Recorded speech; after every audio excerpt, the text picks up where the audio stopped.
Some 17 years ago, I became allergic to Delhi's air.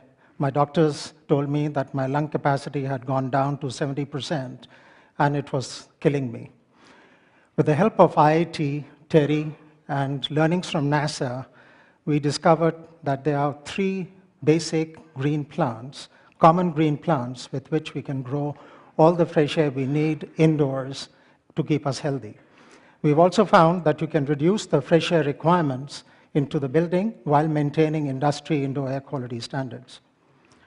The 3 plants are areca palm, mother-in-law's tongue, and money plant. The botanical names are in front of you. Areca palm is a plant which removes CO2 and converts it into oxygen. We need 4 shoulder-high plants per person, and in terms of plant care, we need to wipe the leaves every day in Delhi, and perhaps once a week in cleaner air cities. We have to grow them in vermi manure, which is sterile, or hydroponics, and take them outdoors every 3 to 4 months.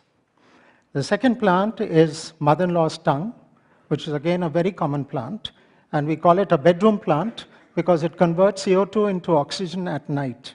And we need 6 to 8 waist-high plants per person. The third plant is money plant, and this is again a very common plant, preferably grows in hydroponics.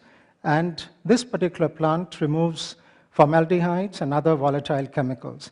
With these 3 plants, you can grow all the fresh air you need. In fact, you could be in a bottle with a cap on top, and you would not die at all, and you would not need any fresh air. We have tried these plants at our own building in Delhi, which is a 50,000 square feet, 20-year-old building, and it has close to 1,200 such plants for 300 occupants. Our studies have found that there is a 42% probability of one's blood oxygen going up by 1% if one stays indoors in this building for 10 hours.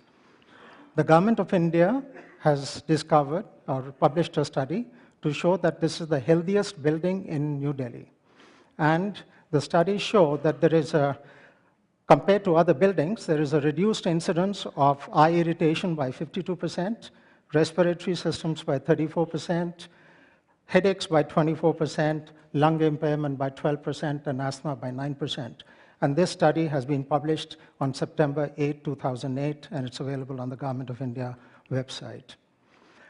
Our experience points to an amazing increase in human productivity by over 20% by using these plants, and also a reduction in energy requirements in buildings by an outstanding 15% because you need less fresh air.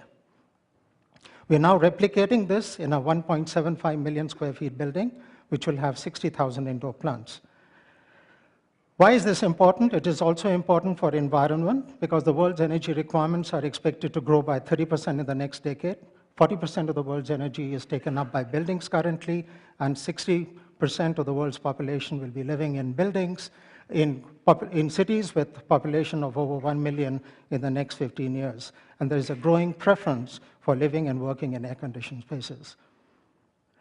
Be the change you want to see in the world, said Mahatma Gandhi, and thank you for listening.